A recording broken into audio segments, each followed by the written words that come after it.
show is about to start, with lots of stories about poo and a bit of heart.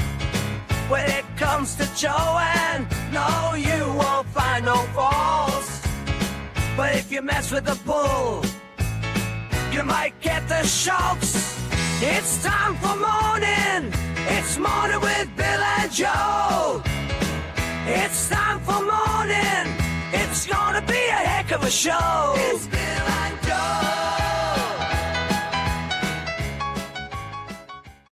Good morning, everybody, and welcome back to Mornin' with Bill and Joe. I'm Bill. Oh, shoot. No, I'm not. All right, let's roll again since this isn't live to tape. 5, 4, 3, 2, and... Hi, everyone, and welcome to Mornin' with Bill and Joe. I'm Joe. And I'm Jane Pauley. Welcome to CBS This Morning. I said that really loud. I'm at my parents' place. Oh, no. Yeah, I see that. I'm really in the role. I have that guy. I'm in the basement, so hopefully the door's closed. Oh, speaking of the basement. Okay. No. And look at this. I'm sitting in the bleachers, see? Hoping that the mick'll hit a big one right into me old mitt. Is that your raspberries? Mitt? Huh? Is that your childhood mitt? I'm not that old. It's my mom's. Look at this thing.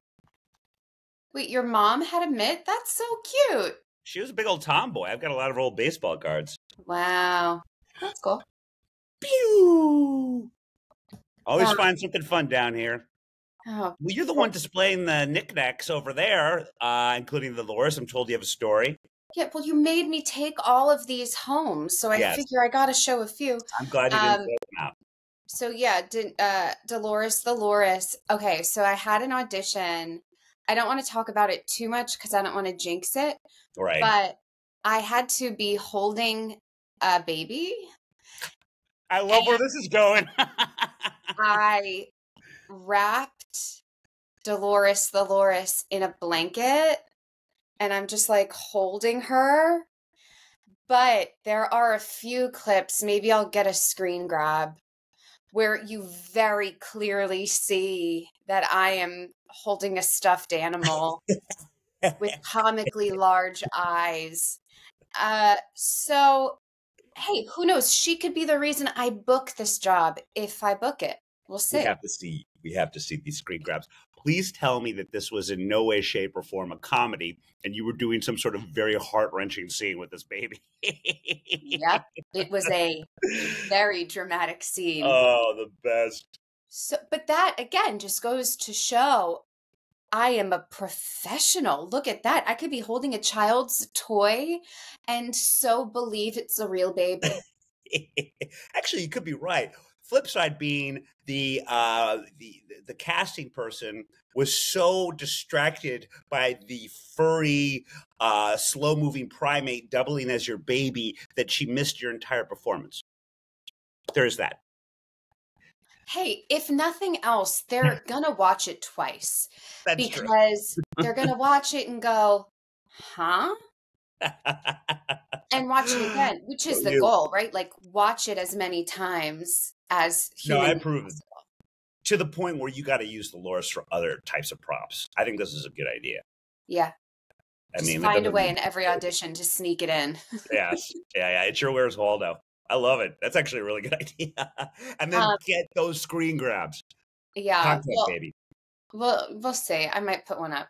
But speaking of acting and film, maybe this is a Joanne SAG hag. Oh, I missed that one. So I went to the movies recently and I saw that new M. Night Shyamalan film called Trap. Oh, yes. Good idea. Starring Josh Hartnett. And I really liked it. A lot of people didn't. It, in certain ways, satisfied the sociopath, crime-riddled, lonely woman in me. But moments could have been better. I don't know. I just thought it was enjoyable. I had a good time. Did you get all of the patented M. Night Shyamalan ding-dongs plot twists? I'm assuming there were big flips in the whole thing. So I would say there were like 2 or 3 but nothing as big as Sixth Sense. Sure.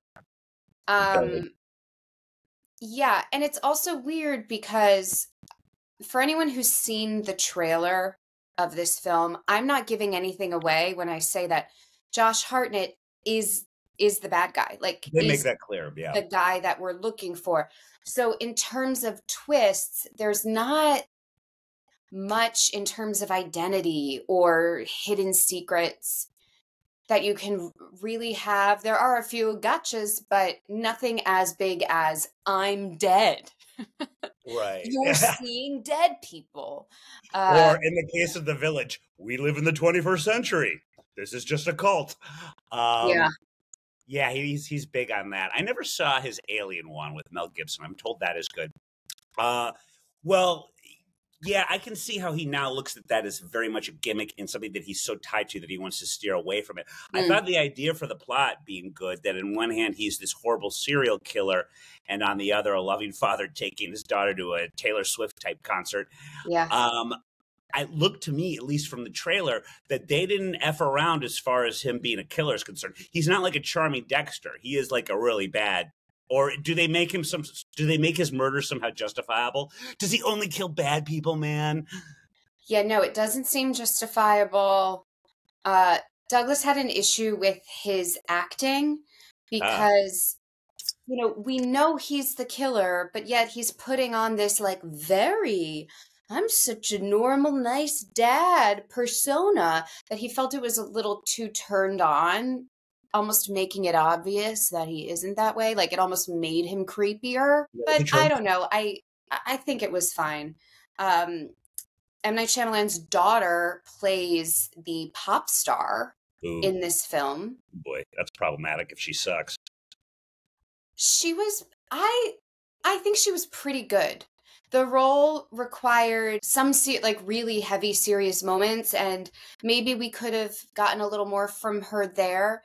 But like the whole pop star aspect of it, her interacting with fans, I thought it was really great. And shout out to, because they're all watching right now, the background actors. Because so her role is, like you said, a Taylor Swift type. Everyone who's at this concert is obsessed with her. They're super fans and they know all the words to all the songs. So these background actors had to memorize the lyrics to these non-existent songs to sing along like they'd been listening to it for years. So that was like a lot of effort on their part. And it Did the songs sound like they could be actual viable pop type trash on the radio? I mean, yeah, definitely. Yeah, it's all pretty believable, which I think is necessary for the film so it doesn't get a little too campy or like too humorous in a way. I don't know, but I liked it. I am on the fence about a recommendation. I have been watching the new Time Bandits series on Apple. Weirdly, and I don't know if it was good casting, starring Lisa Kudrow of Friends fame, taking over the role of what were all little people, Time Bandits, in the early 80s film. And of course, they've gotten, Takiki Wahidi has gotten crap by the little people community. I feel like we've shown clips from this film. Yeah, I think so. The original we have, yes, because Steve Conte's now obsessed with it. Yeah, we've discussed and here's what I think happened, because the casting of actual sized people, that's probably terrible to say, in these roles, that came out while they were filming it. So what did he do? He immediately, it's very hard to explain. It's hard to explain Time Bandits, period. The supreme being, all of his little angelic assistants, guess what? They're now all little people. I think he did this in the middle of filming to sort of course correct. I don't think that was initially the plan. But the ones that he uses, and then he also has some heavenly detectives that are also little people. So they're there. They're just not the Time Bandits. It's like, I don't know. It really does seem like his name escapes me. He's one half of Flight of the Conchords, another New Zealand guy. He plays evil. And Tahiti Wakiki is played playing the Supreme Being, and he's the director. But it does seem, and they've written everything along with a couple of their writing partners, but it's like they sat in a room. They wanted to make it very Monty Python-y, as was the director and writer. They were members of Monty Python in the first one. But it sounds like they're in a room and they just think that they're too funny for school. And everything they say is just great. And it doesn't matter if it makes any sense to the plot. It's just going to be all of these ad libs. And they're all just sitting there jerking each other off. And some of it is relatively funny. But Time Bandits was also really scary. It rocked my kid world. There was a lot of menace. And it really, in a weird way, wasn't a kid's movie, even though it's about a kid. This isn't. This is like picture a movie with Lisa Kudrow as basically the lead. It's that. If that makes any sense. It's her just be like, huh. Well, we could help you, but then maybe we couldn't. And I don't. I don't need to hear this, or maybe I do. And like it's all that, you know. And it's just it's not Time Bandits. And I'm only halfway through it. And again, boy, they love themselves. You can tell how funny and quirky they all think they are. Maybe it's going to get better. It's not horrible. It's watchable. You should. I don't know. I think Douglas might like it. Where is it on? It's on Apple TV. Okay, is it? I'm assuming it's a limited series. Yeah, it's like 10 episodes. Okay, well, maybe. But, I still have 7 more seasons of Dexter to get through. Speaking of Lisa Kudrow, that's a good segue. You're welcome. Thank you. She was in Friends, and so was Matthew Perry. You give it to her, people, because that's as good as the segs get. So there you go. All right. So as we know, in October of 2023, Matthew Perry passed away. They found that it was ketamine that ultimately killed him, the acute effects of ketamine. Well, just recently, as of the other day, a doctor and multiple drug dealers, have been arrested over his death. They have been taken into police custody. Their identities have not been disclosed, and it's unclear if they have been charged. Multiple law enforcement agencies have carried out searches, seizing computers, phones, and other devices to try and establish which of the suspects was responsible for giving Perry the fatal dose. The outlet also reports, and I believe the outlet is TMZ, thank you, TMZ, the search warrant uncovered text messages discussing Perry and the ketamine he wanted, including how much he would pay for it. This investigation is said to have revealed other celebrities connected to the drug scene. So we may learn a little more about who was within that drug circle. He had been well, I don't know. He had been receiving prescribed ketamine therapy to treat his anxiety and depression, but he had not had one of those treatments for a week and a half prior to his death. That means that the ketamine found in his system was not prescribed. Here's what's so sad. In 2022, he said he estimated that he spent $9 million battling his addictions across 15 rehab stays. 15, man. Boy. That's rough. Is a lot of money. Okay. So now what we have here, and maybe I missed something in the report. Also, I do think that people have now been either arrested or charged. Don't quote me on that, but my folks were watching CNN, and that was what the headline that I thought I saw about 5 minutes ago. Obviously this was through a drug dealer getting ketamine, obviously not the prescribed amount for psychological reasons. And, any interview that he would do, it would invariably go back to his advice for those struggling. I think a couple times he even promoted how helpful ketamine was. It seems to me that if he had not been gone to one of his ketamine sanctioned visits, that he was justifying this as not an illegal drug purchase via a drug addict, but rather something that he felt he needed. Having said that, it certainly also seems like he took way too much of it, or maybe he just shouldn't have been in the hot tub. I don't know. I don't know the specifics. Well, they said the amount that was in his system was like a similar amount to general anesthesia. It was enough to knock you out. Sort of to your point. So that's bad. Yeah, bad. It seems like a lot, right? So that's all right. That's harder to justify if you're taking that much. But sort of to your But to your point, there was no alcohol or any other traces of drugs like cocaine, heroin, or fentanyl in his system. So he might be justifying it like, well, a doctor didn't give it to me this time, but like, I know what I'm doing and I'm not doing the other drugs. This is supposed to help my depression and anxiety.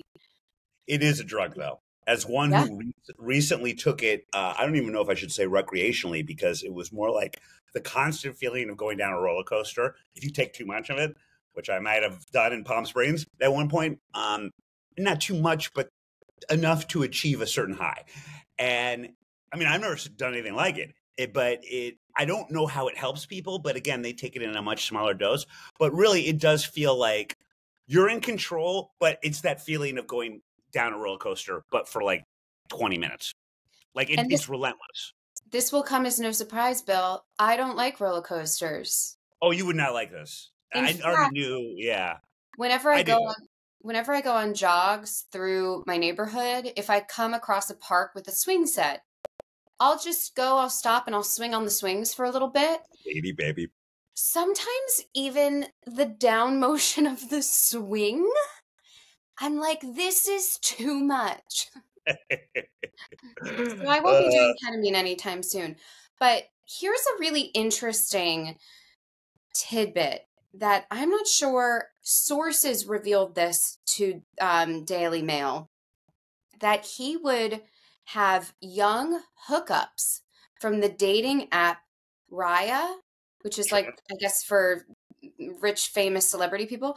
Of course I know. He'd have these young women deliver drugs to his house, even while he was under the 24/7 care of a nursing team.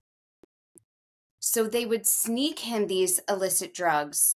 Apparently it was mostly Oxy. Yeah.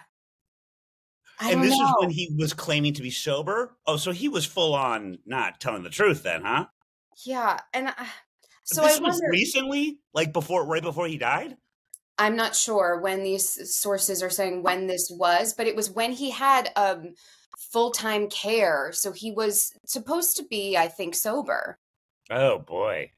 So he was completely full of shit. I mean, I feel bad for him, obviously, but he's saying one thing and he's getting these hot girls to do another. Okay, so was the whole thing that he thought that his caretakers would assume that he's hooking up with these hot girls when indeed that was the guise for which they would just give him illegal drugs? Was that the deal? I think so. That's an addict. Rather than having sex with these hot girls, he just wants the Oxy. I can see it. I mean, who knows what happened behind closed doors, but it seems like it was really. So it was a little bit of both. Who knows? But I mean, if that's what you're doing to get drugs, I think you really just want the drugs first and foremost. I'm at a stage in my life where I vastly like a great glass of scotch sounds better to me than sex. I mean, you know what you're going to get with a good glass of scotch. I mean, it's been a long time, but like, I can see it. Even if you're not an addict, I can see like, catch you later, chicks. Hello, Oxy. It's the fact that you just shared that aloud is kind of. Shared that out. Okay. Well, the other thing too is, and this is where I really don't know the legalities. I should call Remy. Is what happens with the celebrity techs? Like, at what point are you just completely focusing on the dealers, or especially for something like ketamine, who I'm sure they all delude themselves into thinking this is self-care, rather than an illicit Class A narcotic, which it kind of is. Like, do you go after them what are on the techs, or is it just the dealers? I would assume it's just the dealers, but I don't know. Those names are going to get leaked, I bet. But it's also like, okay, so let's say a drug dealer gave Matthew Perry the same amount that a doctor would give him. But let's say Matthew Perry had several of these amounts, either from the same person or multiple people, and Matthew Perry decided to take all of these amounts. You know, the fact that then, you know, a doctor prescribing it and a drug dealer giving it to him without a prescription, you know, like we forget it's just a drug is a drug, and drug abuse is the issue. And so does the responsibility fall on the person themselves? I don't know. It's a whole sort of ethical question. I think I tend to agree with you if that's what you're saying, that it probably should fall on that person. But we have no personal responsibility in America now. This is a Yeah. country that blames everything but themselves for their own problems across the board. So, if you're being selfish, no, you just need some me time and some self-care, all that stuff. There's enough terms out there to justify anything you do and to make sure that it's everyone else's fault but yours. And so, yeah, no, this has nothing to do with Matthew Perry knowing exactly what he was doing, but all these other people involved, and maybe even the Yeah. celebrities. And Yeah. again, I only did it once, but I don't know how it helps. And again, I probably did too much, but I'm sure this is the right amount. I don't see how this helps you. I don't see how this makes you a better person or mentally corrects something that is wrong. It's just a drug. Yeah. And a hardcore one at that. The good thing about it is it doesn't last that long. So if you don't like it, you're out after Oh, a that's while. good. Yeah, unlike some other stuff. But Silver mostly, lining. yeah, mostly hallucinogens just are the ones that just last forever. But it's a drug. I mean, again, I didn't use it correctly, I suppose, but I don't understand the healing properties. Put it that way. Maybe I need some ayahuasca. I think that's what it comes down to. Well, speaking of being high, how about Nice. higher than gravity? Oh yeah. I think you keep doing these segues and then are waiting for me to somehow compliment you. I would say just get to the story because that's not going to happen. The New York Post asks the very important question: is sex in space possible? Sure. You seen Moonraker? Yes. They say, but it may be more awful than orgasmic. At least that's what experts say. So the reason why this question is coming up is because astronauts Sunita Suni Williams and Barry Butch Wilmore, of course he goes by Butch, were only supposed to be at the International Space Station for just 10 days. But because of spacecraft malfunctions, they may be in orbit until February 2025. I know is that a long time for not having sex though? There's a lot of other concerns they should probably be having, like food. I'm sorry, but you've only prepared for a 10-day trip and now you're going to be there till next year. It sounds like we're Russia. Some dirty-minded people are now speculating whether or not the astronauts could have sex in space to pass the time. I mean, pass the time? They're still working up there. It's not like... I think they've done everything they're supposed to do. I don't know. Okay, so John Millis, a physicist and astronomer, told The Sun Online in 2018 that having sex in space is comparable to having intercourse while skydiving, but it is not impossible. So issues surrounding the act all revolve around the free fall microgravity environment experienced by astronauts. Every push or thrust will propel you in opposite directions.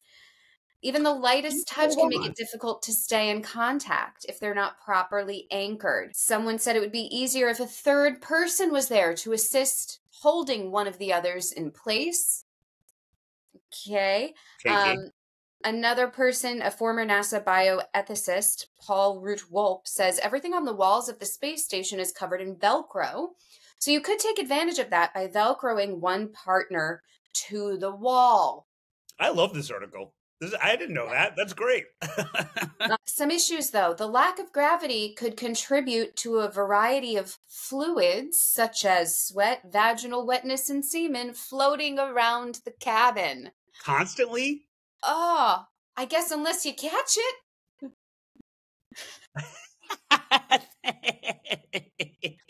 I'm sorry. It would be more like this. No, but that's why I would bring, if I went there and I was hoping to get lucky. Nice. Yep, good one. Good one. Catcher's mitt. It's very smart. Thank you. Still, unfortunately, it could be harder for the men to get aroused because low blood pressure, because, your blood is usually on Earth, it's, going down, but in space, it's all up to the head. It can cause the tissue in a man's penis to shrivel and male testosterone levels plummet in space.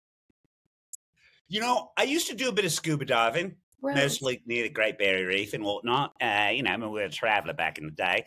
Uh, Scuba diving is very akin to being in space. And I mean, a Okay. lot of times when they are training astronauts to be weightless, there's a specialized pool wherein they have to do all these sort of things while essentially scuba diving. I'll tell you, a lot of things have happened on my various scuba adventures. You know what? The one thing I never had happen? Getting a boner. Mm. Never something that was really even an option, really. Maybe it was a suit in and of itself, but like that type of environment, which again is very similar to being in space, it would be difficulty. My hat's off to whichever astronaut would be able to actually do that, including James Bond and Moonraker. And But wait, why would any scuba diver get a boner? You see a school of fish, or you I'm really see into sharks. yeah, okay, a nice hammerhead, and you're like, okay, I'm a hammerhead too. I don't. It's like you're in my head. I don't know. I mean, well, I remember I did a shark diving. I'm sorry, a cage diving thing with great whites.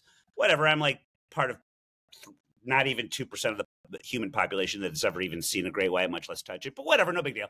But I remember, and it was a 2-day thing, and we're on the ship, and the head ichthyologist was a smoke show, and she was just around all day on the deck in her little bikini. And even then, two great things I like: bikinis and great white sharks. Never once, never once. I wasn't even down that low because we were just in cages. So mazel if you can actually get it up in space. Extra mazel if you've got a girl that actually wants to have sex with you in space. Also, I don't think the showering happens a lot there. And then Yeah.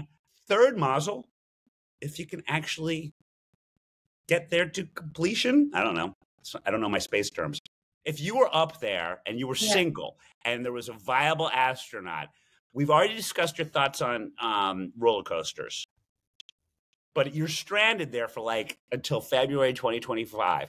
Do you try it if for no other reason than the stories, or is it just that's too much for the cold prickly hates roller coasters that is you?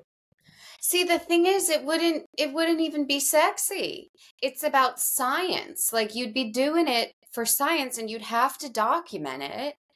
And I'm morally against that. So, Do you have to document it?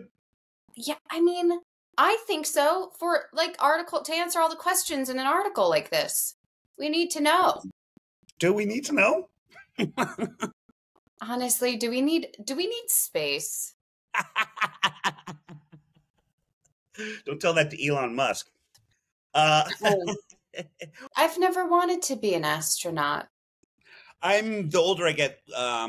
Sometimes in dream time, the only time I'm happy when I'm asleep. Sometimes I'm an astronaut, and in that sense, it's very exciting and enjoyable. But the older I get, I do not like closed-in spaces. I'm Hmm. getting kind of borderline claustrophobic, so no thanks. Yeah, Well, it's just a premonition of your future coffin. what a lovely thought. So tomorrow, Hey, speaking of getting older, oh yes, I love these, and I did not do my due diligence on.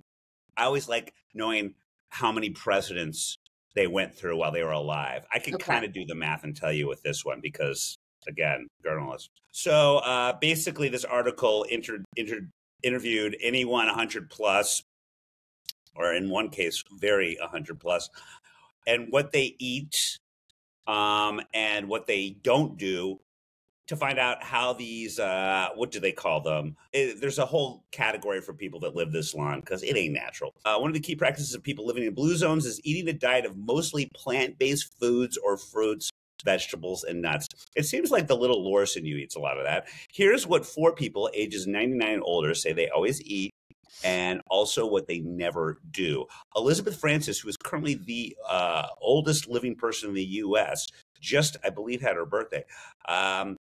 Told ABC that she eats everything. Frances always grew her vegetables in the backyard, so that's got to be something. I never saw her, said a friend, go to a fast food restaurant as much like Chick-fil-A and all the places I like to go to. She never did that. Her granddaughter, Ethel Harrison. By the way, her daughter is still alive, and she's, wait for it, 95. Oh my gosh. Yeah. Can you imagine? Really anyone on planet Earth being 95 and your goddamn mom still. Truly. Let's see. Debbie Svensky is 102. She helps to run her fitness resort and spa 3 times a day, so she stays active. That's unbelievable. And she follows a mainly plant-based diet.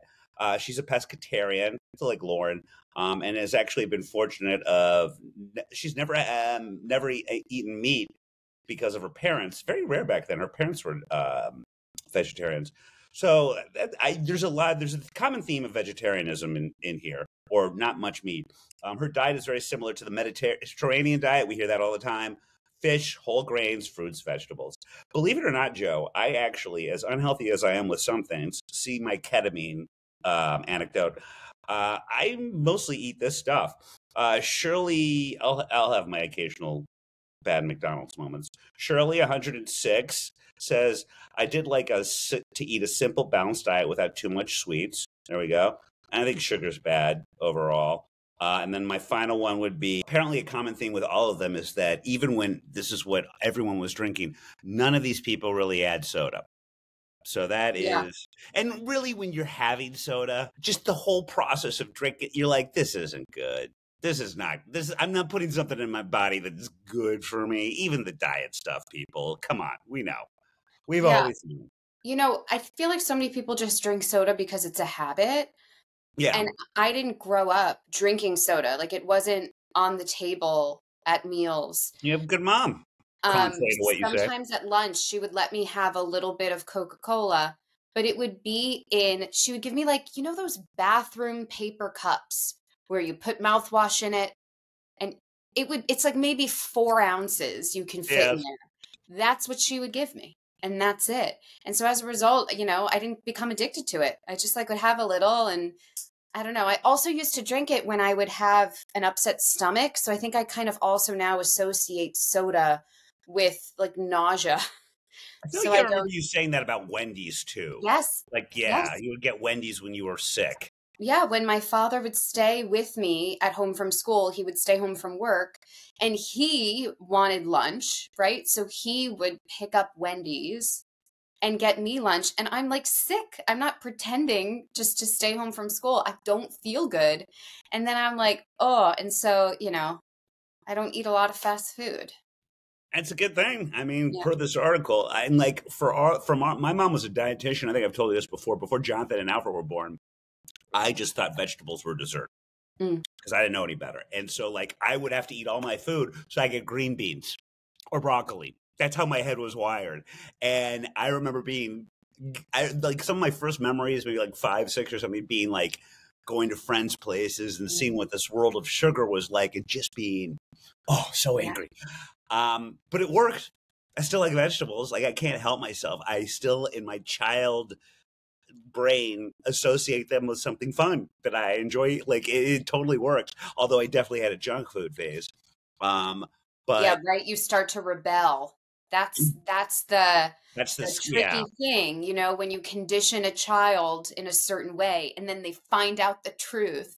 Yeah, well, and also it's like it goes back to like how much like they have lesser problems with even so much as DUIs and alcoholism in Europe because the kids would just start having a glass of wine at 13 or something like that, and it was just presented as not that big a deal. Yeah. When you got this hard and fast 21-year-old rule, it's a big deal, and the option of when the few times you get it, well, you're going to go to town. You're not going to drink responsibly. I mean, it seems like simple math, but we still adhere to all that. But anyway, long-winded way of saying when we would have McDonald's, it would be usually like if it's a Lego Happy Meal, something really awesome we had to have, or the Monopoly game. But it was an every once in a while thing. Like it was a treat. And you had to be on good behavior. It was like not even once a month. It was just like you looked at it as, well, we've earned this, and this doesn't happen all the time. Although financially maybe it should have, but almost to that point, speaking of financials, it's, I guess, all good and well that this woman is still alive and she seems to be in good health at the age of 115. But how can you financially Oh, yes. Stay alive. Most people, once they retire, they have savings for a certain number of decades because they assume, well, I'll probably die in my maybe late 80s, early 90s. But when you keep going, that has to be such a financial burden because you weren't planning on it, right? 1,000%. And it's like how warmer states now need to plan 20 years ahead about how exactly hot it's going to be.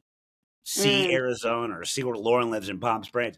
The way things are going now, I mean, you got to start planning. That's why the retirement age is bogus, and Social Security age. It's got to go way up from 65. But you got to start planning for this. Yeah. For every reason you just said. Much like you have to plan for global warming, you got to plan for this. What age would you like to live till? 49 plus 2 days.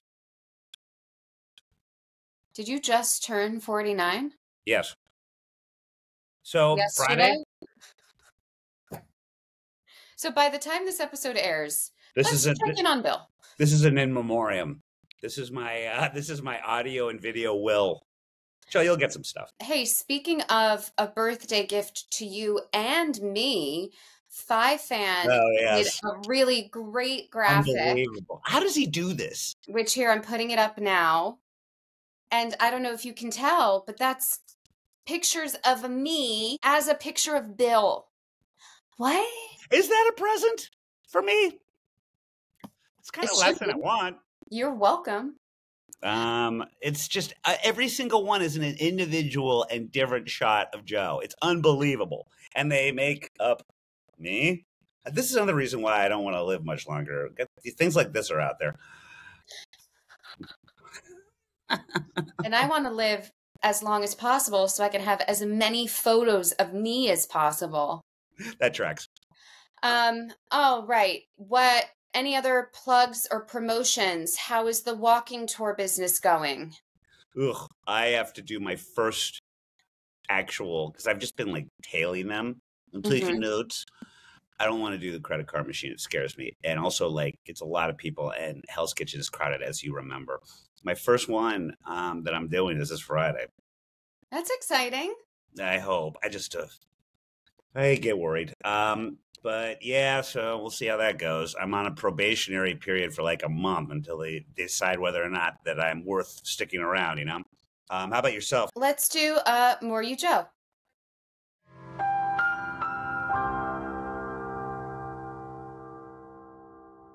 Okay, if you're looking for something free to do in New York City, I just went to the Skyscraper Museum. I'm in. It's down in Battery Park City. And right now they have an exhibit, and I got a tour from the museum curator. It's a very small museum, but it's an exhibit on CLT, which stands for cross-laminated timber.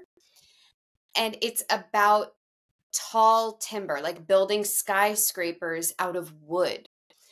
It is apparently better for the environment. It has a lower carbon footprint. It's cheaper. And it's faster to build. Why aren't we doing this? We only started about 10 years ago. There are not a ton of manufacturing plants that make this laminated timber. There's proposals for more. But it seems like this could really take off. So now I'm like, I need to invest in this. Or like we learned from our buddy Matt, what side business that's associated with this can I invest in? But everyone should take a look at it. It's really cool. And if you're like me and you love the look of wood, so basically the outsides of these buildings, you can't tell, because it's still like glass panels on the outside, or it looks, the facade is still very modern. But on the inside, you don't have these concrete walls. You have wood, and it's really beautiful and warm. And I don't know, I'm really a fan. So I'm in, man. You just convinced me. I'm going to go check this thing out. Yeah, it's pretty cool. And then they also have other exhibits. They have about like the World Trade Center, the towers, and then the new tower, and just the history of skyscrapers throughout the world, which is pretty cool. So do they talk about the race between the Chrysler building and I want to say it's off of Wall Street at the time, and then Empire State Building very quickly beat all of them. But the race to be the tallest, that's a great story. I didn't read everything. It might be there. Okay, I'll check it out regardless. Alrighty, well, that's it for us. Continue to watch and like and subscribe. We appreciate you.